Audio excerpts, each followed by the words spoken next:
Guys good morning. आज फेरि एउटा छुट्टीको दिन फ्राइडे मिलाएर एउटा भ्लग आउँदैछ।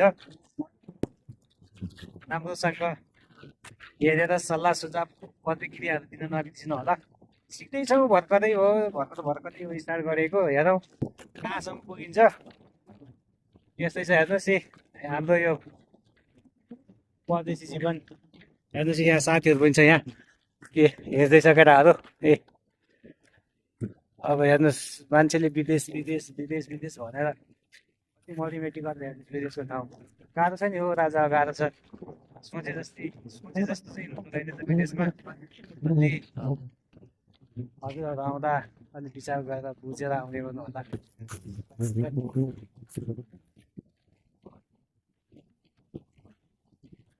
खासै बोल्न त आउँदैन, यसो मिलाएर बुझ्नु होला नि हजुरहरूले।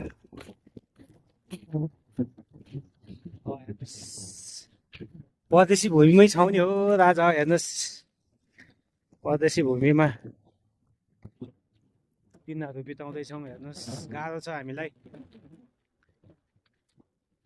हामीलाई मात्र त नभनौँ, परदेशमा हुने प्राय 80% चाहिँ वास्तवमै केही गाह्रो नै होला जस्तो लाग्छ।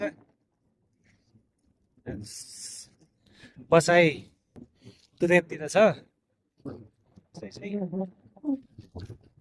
अलि जाडो छ यहाँको मौसम चलेर।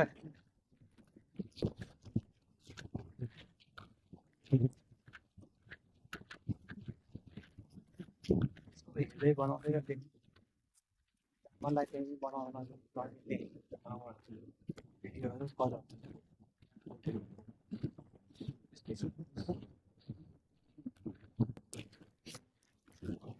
हजुरहरूले बेला बेलामा देखाइदिइरहेको छु।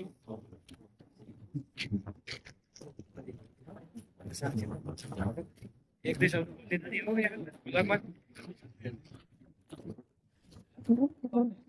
लामो त बनाउन सकिँदैन, छोटो छोटो भिडियोहरू बनाउने अपलोड गर्ने। त्यस्तै छ ल, हजुरहरूबाट छुट्टिन्छु। सक्नुहुन्छ भने सब्सक्राइब गर्दा चाहिँ नबिर्सिनु होला हजुरहरूले। यसो माया गरिदिनु होला। जानी नजानी बनाएका भ्लगहरूलाई आफ्नै ठानेर राम्रो मानेर हेरिदिनु होला। हजुरहरूकै सल्लाह सुझाव प्रयास गर्दैछु।